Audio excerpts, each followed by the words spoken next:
check the mic and make sure it sound right, boys. आप सुन रहे हैं My Topic Let's Pray with the boy on that mobile. Hi guys, this is Pulkit. Welcome to my show जिसका नाम है My Topic Let's Pray. तो guys आज एक बहुत ही अमेजिंग पर्सनालिटी मेरे साथ है, पर उससे पहले इंट्रोडक्शन देने से पहले पर मैं अपने बारे में बता दूं कि मेरा मिशन 1 लाख लिसनर हिट करने का वो तो है ही है, 50K का भी है, बट लेट्स सी 50K कब होते हैं, शायद अगले एपिसोड तक 50K हो जाए. Please share as much as you can, है ना. और 1 लाख का तो है ही है. एंड मकसद तो आपको सबको पता है, जो वहाँ पे मेरा पॉडकास्ट करने का मकसद यही होता है, जो वहाँ पे बैठी हुई ऑडियंस है वो ये पॉडकास्ट देखे और सुने और अपनी लाइफ में कुछ अच्छा करना स्टार्ट कर दे. Okay, so let's talk about our guest. Well guys, influencer for life, last episode में मैंने किया था. इस एपिसोड में बताना चाहूंगा इन्फ्लुएंसर फॉर लाइफ. हम कहीं ना कहीं if you are not famous, हम फेमस नहीं है अगर इंस्टाग्राम या ऐसे सोशल मीडिया प्लेटफॉर्म पे, तो जरूरी नहीं है हमारे फॉलोअर नहीं है तो हम लोगों को इंस्पायर नहीं कर रहे या लोगों को जीने का मकसद नहीं दे रहे या ऐसा कुछ उनको पुश नहीं कर रहे. हम अपने काम से भी इन्फ्लुएंस कर रहे हैं लोगों को, ताकि वो और अच्छा काम करे और अपनी लाइफ में और आगे बढ़े और अपने साथ साथ और लोगों को भी इंस्पायर करे और उनको भी पुश करे. तो यस, तो ऐसी ही मेरे साथ एक पर्सनालिटी है जिनका नाम है अलोकिता गुप्ता. वो एक राइटर हैं, ब्लॉगर हैं, पोएट तो वह ही हैं, ठीक है. एंड यूट्यूब पे भी अपना काफ़ी कंटेंट डालती हैं, इंस्टाग्राम पे भी डालती हैं. एंड बिलीव मी, वो बहुत ही बढ़िया, मतलब जिनको कहते हैं ना, हिंदी साहित्य बहुत ही यूनिक है अपने आप में. उसको जिसने कर लिया ना, वो हिंदी का शेक्सपियर बन गया. शेक्सपियर नहीं, वो थोड़ा सा डिफरेंट हो जाता है, बट हिंदी का हरिवंश राय बच्चन बन गया. इनसे बड़ा नाम मेरे को कुछ देखा नहीं, बट यस, क्योंकि हिंदी साहित्य बहुत अपने आप में ही एक बहुत ही अमेजिंग है. अगर कोई पढ़ने बैठे इसे तो इसमें डूब सकता है. यस, बहुत गहराई और बहुत ही अमेजिंग वर्ड्स हैं इसमें. हिंदी हमारी लैंग्वेज इतनी प्यारी है. तो ऐसे ही अलोकिता लिखती हैं और रिसाइट करती हैं, तो मैं उनका वेलकम करना चाहूँगा यहाँ पे इस शो में. Hi Alokita, how are you? Hello, मैं ठीक हूँ, बिल्कुल. क्या हाल चाल है? How are you? क्या कैसे चल रहा है आजकल? बढ़िया बस आजकल बस मतलब अच्छा चल रहा है, मतलब लाइफ स्मूथ है? हाँ, स्मूथ है. और मतलब अभी तो फिलहाल मैं अपना नॉवेल कंप्लीट करने में, वैसे मैं लिखना बहुत शुरू करती हूँ, लेकिन सारा नॉवेल मेरा एक लेवल पे जाके फिर अच्छा ये बाद में अब नया आइडिया आ गया उसको लिखा. अच्छा. तो इस बार पहली बार हुआ है कि मैंने कंप्लीट कर लिया है. अब उसको फाइनल रिवीजन बस कर रही हूँ और इस साल आ जाएगा मार्केट में. अच्छा, साल आ जाएगा, आई गेस. हाँ, बहुत बढ़िया. आप प्लीज मुझे अलाउ करें ताकि मैं आपसे क्वेश्चन पूछना शुरू करूं. जी ओके. तो अलोकिता, मेरा पहला क्वेश्चन आपसे है, ये 2 साल पीछे जो पैंडेमिक के आपकी गुजरे, कैसे थे? How was it? मुझे लगता है पैंडेमिक से मेरे लाइफ पे कोई फर्क नहीं पड़ा, क्योंकि मैं पैंडेमिक के पहले, पैंडेमिक के बाद मैं ऑलरेडी घर में ही रहती थी. वर्क फ्रॉम होम है कहीं, मतलब ऐसा और पैंडेमिक से मोस्टली ऐसे लोगों को फर्क पड़ा जो बाहर आते जाते हैं. तो मेरा लाइफ बिल्कुल वैसा ही चलता रहा. ऐसा कोई मतलब, हाँ, अपने आसपास देख के, न्यूज वगैरह में देख के तो ऑब्वियस है आपको बुरा फील होता है कि मतलब पूरा वर्ल्ड किस स्थिति में जा रहा है, लेकिन पर्सनली देखो तो मेरे लाइफ में कोई बहुत बड़ा चेंज नहीं आया इसकी वजह से. ओके, जस्ट बिकॉज आप वर्क फ्रॉम होम ही आपका शुरू से कंसेप्ट रहा है, बिफोर पैंडेमिक आल्सो शुरू से रहा है. हाँ, और उसके पहले मैं स्कूल कॉलेज भी मेरा जाना नहीं होता था, कॉरेस्पॉन्डेंस से मैंने सारी पढ़ाई की है. तो बस एग्जाम देने जाती थी. लेकिन हाँ, इसके बाद ये, इसके पहले ना ये लगता था, पैंडेमिक के पहले लगता था कि ऑफिस जाने, जो सब लोग कहते हैं ना कि कुछ ऐसा जॉब करो ऑफिस जाने वाला, क्योंकि एक चीज होता है कि जब आप घर से और ऑनलाइन काम कर रहे हैं तो मोस्टली लोगों को लगता है ना कि टाइम पास हो रहा है, मन लगाने के लिए कर रही है, उसको प्रॉपर जॉब की तरह कभी नहीं ट्रीट किया जाता है। लेकिन ये पैंडेमिक के बाद लोगों का सोच भी बदला है, और मुझे भी लगा कि अच्छा है, मतलब ऑफिस जाना नहीं जाना इज डिफरेंट थिंग। मोटो होता है कि आप सेल्फ डिपेंडेंट हो, बिल्कुल, और बिल्कुल। मैं हूँ। तो ये बेटर लगा मुझे कि ये अच्छा हुआ, लोगों का नजरिया बदला कि हाँ, वर्क फ्रॉम होम, ऑनलाइन काम ये भी होता है और जेन्युइन काम है, बस टाइम पास के लिए कोई नहीं कर रहा। तो गाइस, ये मैं ऐसा इसलिए भी कह रहा हूँ, मैंने एक क्वेश्चन इनसे इसलिए भी ऐसा पूछा बिकॉज आलोकिता खुद एक व्हीलचेयर यूजर है। पैंडेमिक से पहले भी she used to work from home, and after pandemic में भी वो काम कर रही हैं, वो because Alokita is on wheelchair. And आपको पता ही है बीइंग ऑन व्हीलचेयर कितना अपने आप में एक लॉकडाउन है ना। काफी लोग सोचते हैं ऐसा कि ये तो ठीक ही होंगे, इनकी तो लाइफ ऐसी है, बट जो एक व्हीलचेयर पे होता है उसको पता है कि उसको अपनी लाइफ कैसे जीनी है, अपने आप को कैसे खुश करना है और अपने आप को कैसे आगे पुश करना है। तो या इट्स जस्ट थिंग दैट अगर अंकिता ये बात बोल रही है कि मेरा मोटो यही था कि मैं अपने आप को सेल्फ इंडिपेंडेंट कर लूं, यस व्हाई नॉट, ये हर किसी का मोटो होना चाहिए लाइफ में। ओके आलोकिता, मैं आपसे एक और क्वेश्चन पूछना चाहूंगा यार। ये आपको लाइक जो आपको ये साहित्य का जो आप शौक चढ़ा ऑल दिस आप जो आप रिसाइट करती हैं, ये बचपन से था या आपको ऐसा लगा कि एक दिन बैठे बैठे स्ट्राइक हो गया कि चलो कुछ लिखते हैं? नहीं, मुझे बचपन से पसंद था, और साहित्य मतलब आपने हिंदी सुना इसलिए आप हिंदी बोल रहे, लेकिन मेरा इंटरेस्ट हिंदी और इंग्लिश दोनों लिटरेचर में इक्वली है। अच्छा। तो हाँ, और बचपन से है, लेकिन हाँ मैं ये कह सकती हूँ कि ये जो इंटरेस्ट है ये थोड़ा ज्यादा बढ़ा जब मैं क्लास 8th में थी।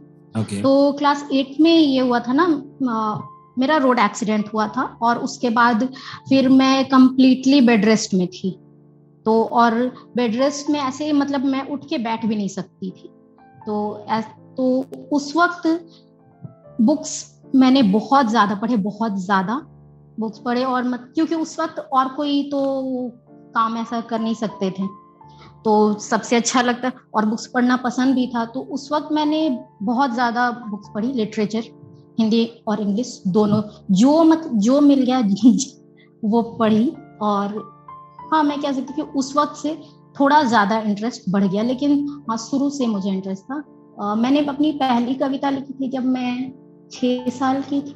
हाँ वो हिंदी क्लास में हमने वो पढ़ा था ना, अपोजिट वर्ड्स पढ़े थे हिंदी में। तो उसमें हम लोग ऐसे बोलते राजा रंग, तो वो बस ऐसे ही, मतलब मेरी पहली कविता ऐसी थी ना, कौन है राजा कौन है रंग, रहते हैं सब संग संग, वो बस ऐसे मैं तुक बना रही थी। तो पहले राजा रंग था, तो मैं कौन है राजा कौन है रंग, रहते हैं सब संग संग, के बाद कौन है अपना कौन पराया, कौन जाने ये किसकी माया, ये 4 लाइन मैंने लिखी थी। और उसके बाद फिर मैं घर पे और मुझे लगा अरे ये तो कविता होगी। फिर मैंने घर पे ये मैंने स्कूल में लिखा था, फिर घर आके मैंने दिखाया ना, तो मम्मी ने बोला कि हाँ ये सच में कविता है, ये नोट करके रख लो और इसके बाद भी और जितना लिखोगी ना। तो फिर मैं खुश हो गई कि अरे मैं तो कविताएं लिखने लगी। मैंने एक नया कॉपी लेके और उसको मैंने एक कॉपी बना ली कविता लिखने के लिए, और वो कॉपी फिर स्कूल में चोरी हो गई, फाइनली मेरे पास है नहीं, बट हाँ वो कॉपी मैंने भर दी थी कविता लिख के। ओके सो मेरा अगला क्वेश्चन आपसे है यार, आप इन्फ्लुएंसर भी हो एक तरह के, जो आप बचपन से हो और सबको अपनी अपनी बातों से, अपने एक्शन से, अपने वर्क से या अपनी कविताओं से आप सबको इन्फ्लुएंस करते आ रहे हो। Being a girl, how was society towards you? एक लड़की होना और एक व्हीलचेयर पे होना, सोसाइटी आपकी तरफ कैसी रही? सोसाइटी में काफी चीजें आती हैं, आपके रिश्तेदार, आपके आस पड़ोस, आपके जी। बहुत सारे ऐसे लोग आ जाते हैं, तो कैसा रहा उनका रवैया आपकी तरफ? ये काफी ब्रॉड क्वेश्चन आपने पूछा, और पहले इस क्वेश्चन का आंसर से पहले मैं ये, आपने कहा कि इन्फ्लुएंसर, मुझे लगता है कि इन्फ्लुएंसर कोई इंसान नहीं होता है। मतलब जैसे मैं इन्फ्लुएंसर हूँ या आप ऐसा नहीं होता है। लोग जो होते हैं ना, जो मोटिवेट होने वाले लोग होते हैं, तो जैसे हरिवंश राय बच्चन का आपने नाम लिया था, तो उन्होंने इंस्पिरेशन चींटियों से ले लिया।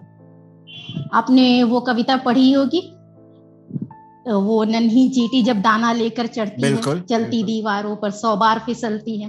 तो इन्फ्लुएंसर ऐसा नहीं होता कि मतलब मैं किसी को इंस्पायर कर, और मेरी बात सुन के कोई अगर इंस्पायर हो रहा है या मुझे देखकर इंस्पायर हो रहा है, तो मैं कहूंगी ये उसकी अपनी क्वालिटी है कि वो इंस्पायर हो रहा है, वो मोटिवेशन ले रहा है, उसे जहां से भी मिल रहा है।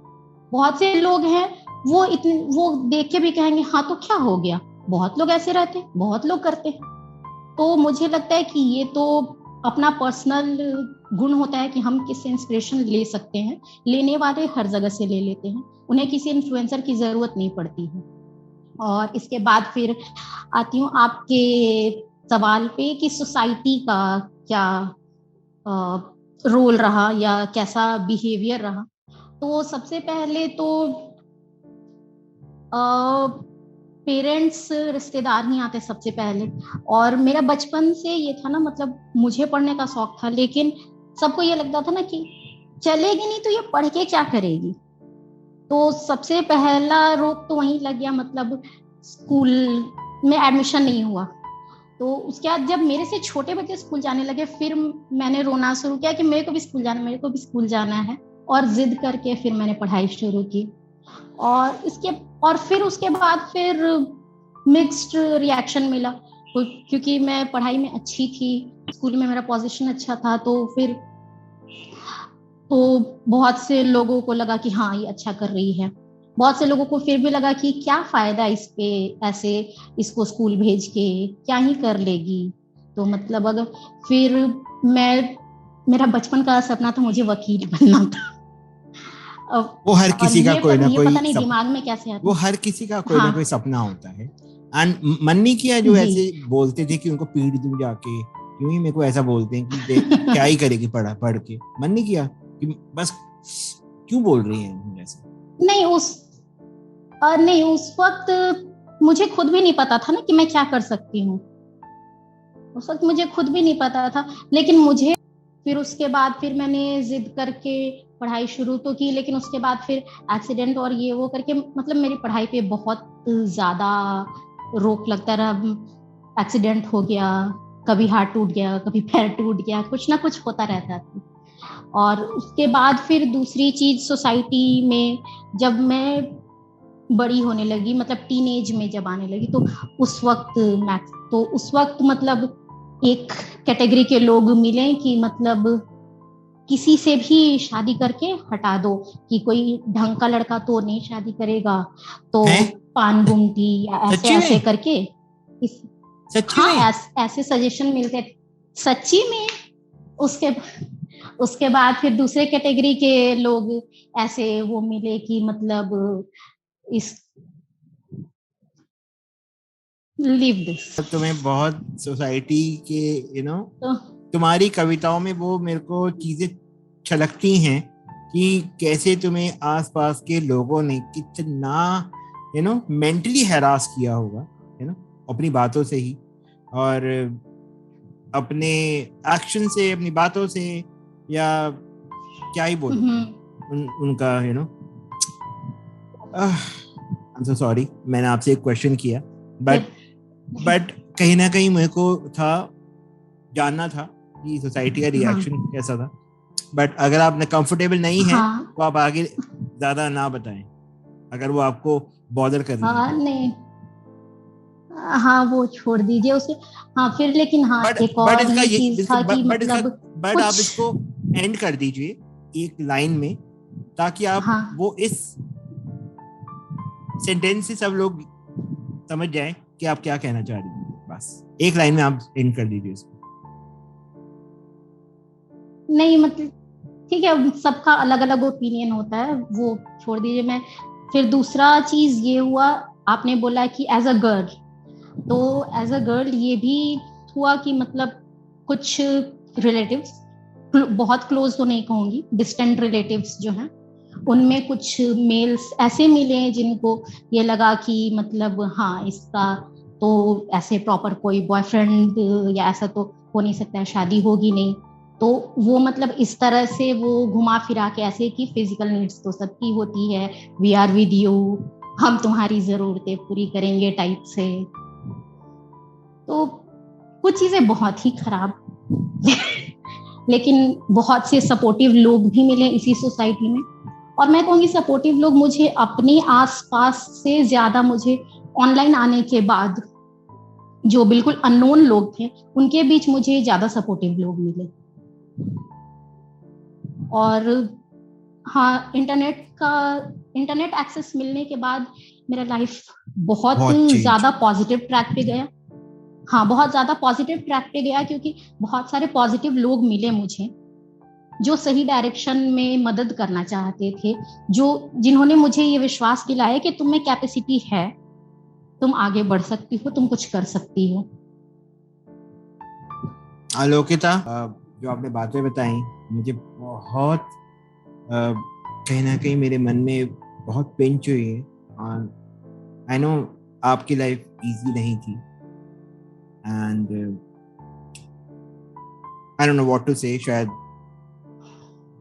जो है, बट हाँ मैं ये कह सकता हूँ, अब आप मुझे एक ऐसी पोएम सुना दो ताकि जो आप लोग, जो वो ऑडियंस आपको देख रही है और जिन लोगों ने आपके साथ ऐसा बर्ताव किया उनको एक जवाब मिल जाए। आपने बोला कि मैं उन लोगों को जवाब दूं, लेकिन मैं ऐसे किसी भी मतलब मैं नेगेटिव पर्सन्स जो भी हैं मेरे लाइफ में हो या बाहर भी जो भी नेगेटिव लोग जो हैं, मैं उनको एंटरटेन नहीं करना चाहती, तो मैं उन्हें जवाब नहीं देना चाहती अपनी कविता से। मैं जवाब नहीं, मेरी बात सुन के बहुत जवाब का मतलब हुआ कि जो आप हो, अब जो आप अपने आप को आपने बनाया है, आप उनको प्रेजेंट करो कि ये मैं हूँ, ये मेरे जैसा और कोई हो नहीं सकता, मैं ये कहना चाहूँ। अच्छा, मुझे लगा आपने कहा कि उन्हें जवाब दो ऐसी कविता। तो मैंने जो कविता अभी सोची कि मैं आपको सुनाती हूँ, वो इस बारे में मतलब ऐसे लोगों को लगता है ना, इस तरह का ये जवाब सुन के फिर लगता है कि ऐसी लाइफ है क्या, तुम नहीं चाहोगी तुमको कोई दूसरा लाइफ मिलता, या तुम व्हील चेयर पे नहीं होती, इस तरह के सवाल आते हैं लोगों के मन में। तो मैं फिर भी जो भी अच्छा बुरा जो भी हुआ मेरी लाइफ में, उसके बाद भी मैं जो हूँ, मेरी आइडेंटिटी जो है, मैं इससे खुश हूँ। और मुझे लगता है कि ये अच्छा ही हुआ, क्योंकि उससे मुझे बहुत तरह के एक्सपीरियंस मिले जो और लोगों के पास नहीं है। और वो एक्सपीरियंस राइटिंग के फील्ड में हो सकता है, या फिर सबसे ज्यादा मुझे उस एक्सपीरियंस ने एम्पैथेटिक बनाया। मैं दूसरों के बारे में बहुत अच्छे से समझ सकती हूँ, और एक तरह से ये लिखने में भी आपकी मदद करता है, क्योंकि आप जब दूसरों के जगह पे रह के आप उसके बारे में सोच सको, तो ये आपके राइटिंग स्किल को भी बढ़ाता है। तो मैं यही कहना चाहती हूँ कि ठीक है, मेरे लाइफ में प्रॉब्लम्स हैं और मैंने बहुत प्रॉब्लम्स फेस की, लेकिन फिर भी आई लव माई लाइफ। चांद ना आता जो अंधेरी रात ना होती, चांद कभी भी दिन में दिखाई नहीं देता है, तो चांद की खूबसूरती चाहिए आपको, तो आपको रात का अंधेरा भी झेलना होगा। तो मैंने यही सोच के ये कविता लिखी थी एक बार। चांद ना आता जो अंधेरी रात ना होती, जिंदगी में हमारी फिर वो बात ना होती, यूं तो तब भी भटकता चांद गगन में, पर नजरों से उसकी मुलाकात ना होती। चांद ना आता जो अंधेरी रात ना होती, उजाला ही उजाला रहता जो जीवन में, मैसर हमें तारों की बारात न होती। लील न लेता यदि अंधियारा सूर्य को, तो जगमगाते जुगनुओं की जात न होती। खोए न होते जो अंधेरे सन्नाटों में कभी, अपने ही दिल से हमारी बात न होती, चांद ना आता जो अंधेरी रात न होती, जिंदगी में हमारी फिर वो बात न होती। Wow wow wow wow wow, so good so good. अच्छा, अब ये तो हो गई आपकी कविता, जो बहुत ही अमेजिंग है। अब मेरा एक क्वेश्चन आपसे है, अगर आलोकिता पोएट ना होती तो वो क्या होती? आर्टिस्ट, ड्राइंग बना, मुझे ड्राइंग करना बहुत पसंद है। अच्छा, सेकंड फेवरेट काम स्केचिंग आपका फेवरेट होगा। ओके, हाँ। तो मैं अब ये क्वेश्चन मुझे नहीं पता मैं किससे पूछना चाहूंगा। Okay, what one thing you really want to change? वो एक चीज जो आप चेंज करना चाहती हैं, या एज अ आलोकिता या as a poet Alokita in society. अभी आप पे है कि आप एज अ पोएट चेंज करना चाहेंगी, एज अ आलोकिता चेंज करना चाहेंगी। It's all up to you.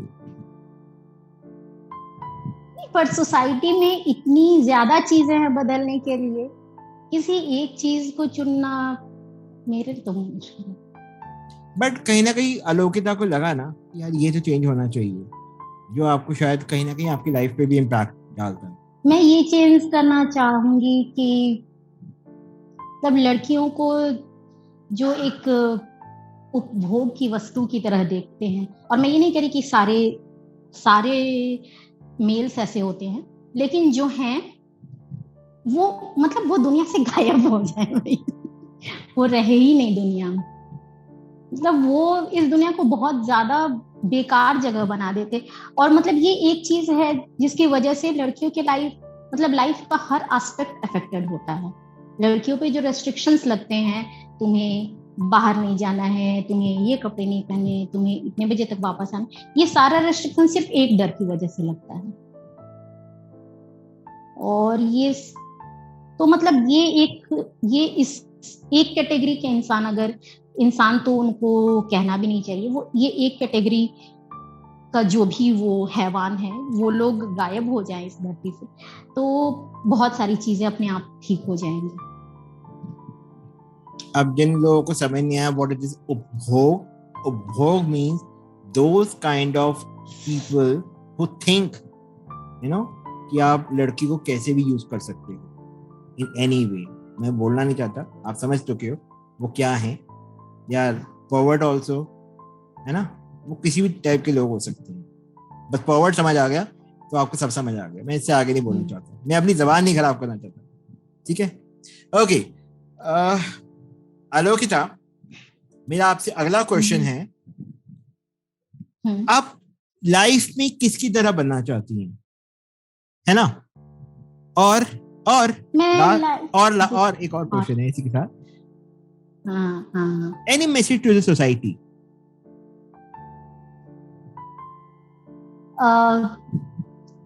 मैं किसी के भी तरह नहीं बनना चाहती, मैं अपनी एक अलग पहचान बनाना चाहती हूँ।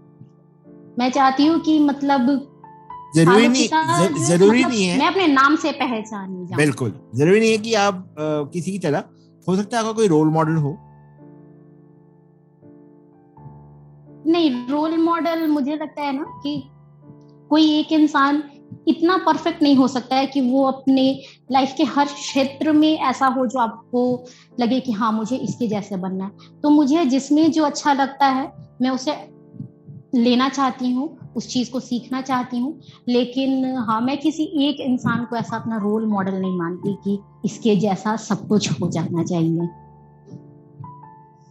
तो इसका मतलब है आलोकिता का कंसेप्ट है यूनिकनेस, बस दैट्स इट। ओके आलोकिता, कोई मैसेज देना चाहोगी सोसाइटी को?